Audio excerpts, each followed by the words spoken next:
We're taking a deep dive into George A. Romero's classic Dawn of the Dead from 1978, the sequel to the seminal Night of the Living Dead from 10 years prior.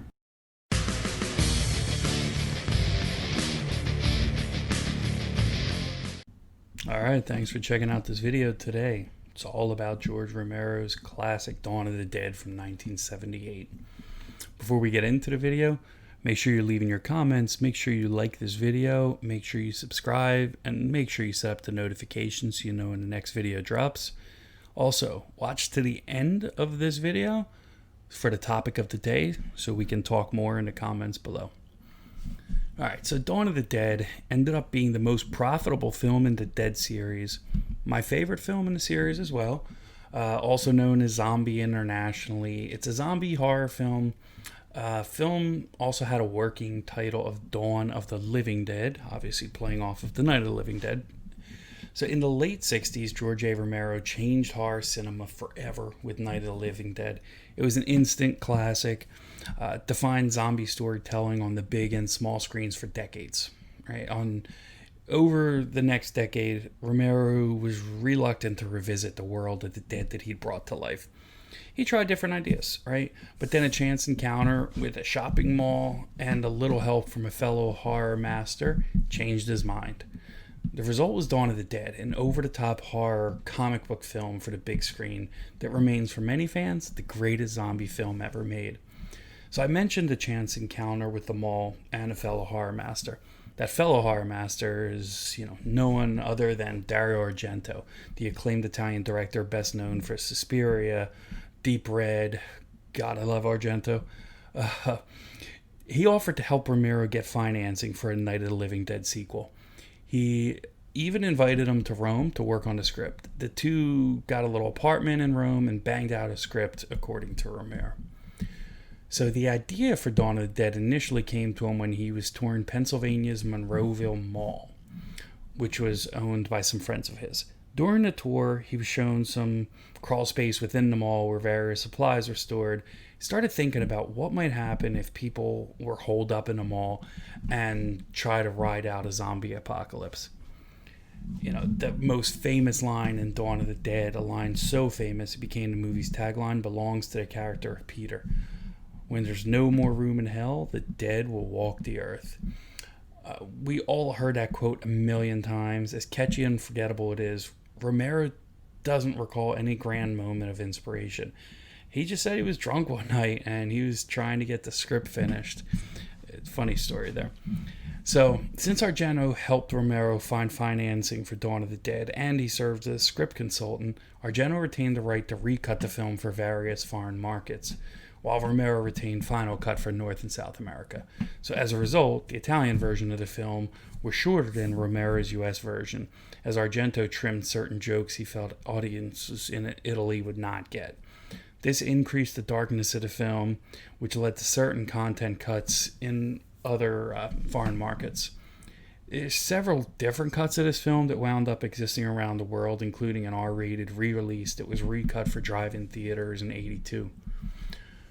Dawn of the Dead was released first in international markets, arriving in Italian theaters in the fall of '78, months before it landed in the US. In just a few weeks, the film was a commercial success overseas without ever playing to American audiences. So when Romero and company ran into MPAA demands that they cut the film down or get an X rating, they doubled down and released the film unrated without any cuts to the gore. The film was also banned in Queensland, Australia until 1986. So the aforementioned Monroeville Mall in Pennsylvania, that wasn't a Romero invention. Like I said, it was real. It was a working mall that friends of his owned. It's still in operation today. One of the few malls left in Pennsylvania, I'll probably say, or at least populated malls. So the mall's located about 10 miles from Pittsburgh. This meant that the crew had to shoot at night when the mall was closed. To make that easier, the crew replaced many of the lights in the mall with color-corrected lighting, so they could essentially shoot wherever they chose. The mall opened at 10 a.m., but at 6 a.m. each morning, the mall's music would automatically start playing, which meant shooting was done for the day. The crew was also not able to film during the Christmas season given the holiday decorations. The one major change the mall was, it was not a gun shop in the mall. That was added for filming, because I remember watching as a kid. I was like, I have never seen no gun shop in a mall. So, all right. So, though he'd eventually become, one of horror's greatest gore wizards at the time, Tom Savini's career as a special effects artist was still quite young. He recalled later he was doing a play in North Carolina. Romero called him and says, "We got another gig. Think of ways to kill people." So basically, Savini knows he was given a ton of freedom to play with different ideas for the many, many gore effects in Dawn of the Dead. So much so that many of the most memorable effects were made up on the day of shooting, including the scene in which a zombie takes a screwdriver through the ear and the exploding head during the SWAT raid on the housing project near the beginning of the film. Savini's knack for improvisation also served him well in another capacity. The character of Blades the biker, which Savini plays, he wasn't even in the original script. He was simply added during shooting. A lot of the film was shot on the fly. Conchita Laris's lead zombie character, the nun zombie trapped in a door, was originally supposed to die, but Romero liked her and had her released from the door instead. The same can be said for the effects created by Savini. A lot of them thought up on the spot. As with some of the smaller speaking roles, getting extras to show up in Dawn of the Dead was often a matter of simply asking people around Pittsburgh. As a result, the National Guardsmen present in the film, as well as some of the police officers, were real National Guardsmen and real cops. Extras who appeared in the film were reportedly given $1 in cash, a donut, and a Dawn of the Dead t-shirt. Oh, hell, I would have done it.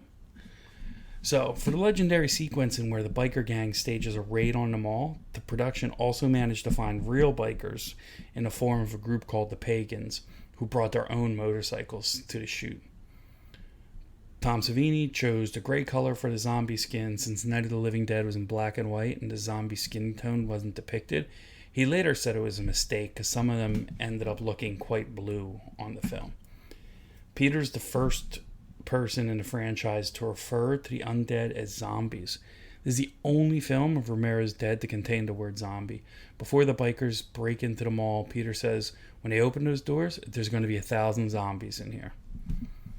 On the film's commentary track, George and Chris Romero and Tom Savini all discuss a much darker concept to close the film, in which Peter would have shot himself, which he contemplates doing in the final cut, while Francine would have leapt into the spinning blades of a helicopter, mirroring one of the most famous zombie deaths earlier in the film. The ending would have followed in the footsteps of Night of the Living Dead's dark ending, but Romero ultimately decided on something lighter. I mean, that would have been dark. That would have been pretty awesome. I'll give it that. All right, so in the comments below, list how you would have ended this movie if you were to do it a little bit differently. All right, so that wraps this one up. I want to hear from you. Post your thoughts on this video. That's it for this episode. Make sure you like this video. Make sure you share this video. Make sure you subscribe. But most of all, make sure you keep it horror.